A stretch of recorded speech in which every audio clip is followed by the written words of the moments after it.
આપણી પાસેથી બધી વસ્તુ ઘરના ભાઈ લઈ લે અને આપણે જંગલમાં કાઢી મૂકે તો આપણે કજિયો કરીએ, દુઃખ થાય. રામમાં આપણામાં આટલો ફરક છે. રામને કોઈ દુઃખ નથી. એને કીધું હું પ્રેમથી ભરતને આ બધું ગાદી સોંપી દઉં છું અને હું 14 વર્ષ નહીં, આ જીવન પર્યંત જંગલમાં રહેવા તૈયાર છું. આટલી જ કથા સમજાઈ જાય તો બધાયના ઘરમાં રામાયણ ઊભી થઈ જાય અને ભાઈઓ ભાઈઓના કજિયા બંધ થઈ જાય, બધાના ઘરમાં. એક બાપને 2 દીકરા હતા ને, અને ગામનો મોટો માણસ,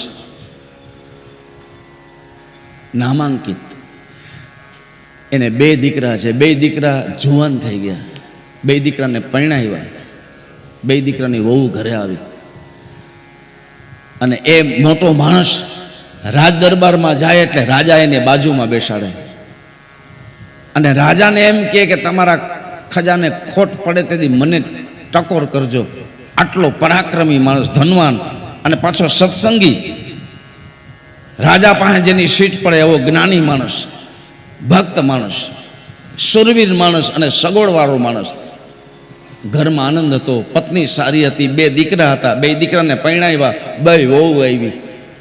2 બંગલા છે પણ 2 ભાઈઓ ભેગા રહે છે.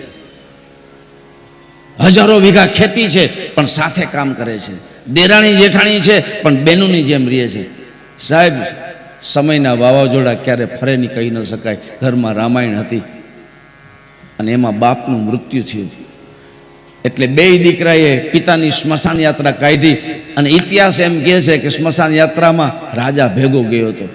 બનેલી ઘટના તમને કહું છું. સ્મશાન યાત્રામાં રાજા ભેગા ગયા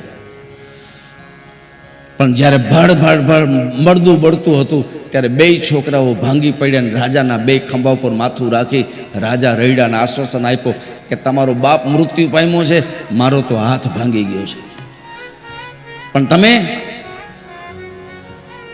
પિતા વિનાના છો એવું ક્યારેય માનતા નહીં. તમે મારા પુત્રો છો. તમારો બાપ મારો મિત્ર હતો અને મિત્રના પુત્ર એટલે આપણા પુત્ર. તમારો બાપ બેઠો છે, હું તમારો પિતા છું, હું તમને પિતાનો પ્રેમ આપીશ, તમે રડો નહીં. અગ્નિ સંસ્કાર દેવાઈ ગયો. ઘરે આવે છે. શ્રાદ્ધ વિધિનું કાર્ય પૂરું થઈ ગયું. શ્રાદ્ધ થઈ ગયું.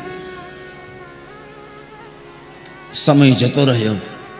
2 ભાઈઓ સાથે રહે છે. દેરાણી જેઠાણી 2 બહેનોની જેમ રહે છે અને મોટો ભાઈ વ્યવહાર સંભાળે છે, નાનો ભાઈ સેવા કરે છે. વાડીએ જાવું, શેરડી વાવી, મગફળી વાવી, જીરું વાવું અને એ બધું પાક તૈયાર થઈ જાય એટલે મોટા માણસના દીકરા ગોડાઉન ભરી ભરીને પાકને રાખી દે અને ચાવી ખેલીએ ટીંગાડી દે અને મોટા ભાઈને આપી દે કે આટલું વસ્તુ થઈ જાય. લાખો રૂપિયાનું એ બધું વેચી નાખે. કબાટમાં બધા પૈસા મોટા ભાઈ રાખે અને નાના ભાઈને વિશ્વાસ ને ભરોસો. બસ આમ વહીવટ હાલે છે. એક વખત મોટા ભાઈને વાડીએ જવાની ઈચ્છા થઈ. વાડીએ ગયા. નાનો ભાઈ અને નાના ભાઈની વહુ પોતાના બંગલામાં, બંગલા 2 છે પણ 2 ભાઈઓ એક જ બંગલામાં સાથે રહે છે. એક બંગલામાં બધાથી ઊંચે નાનો ભાઈ ને નાના ભાઈની વહુ હસે છે અને વાડીએ ત્યાંથી દેખાય છે. એ જોવે છે કે મોટા ભાઈ તો વાડીએ ક્યારેય ગયા નથી, વાડીમાં એને ખબર પડે નહીં, વાડીએ શું ગયા હશે.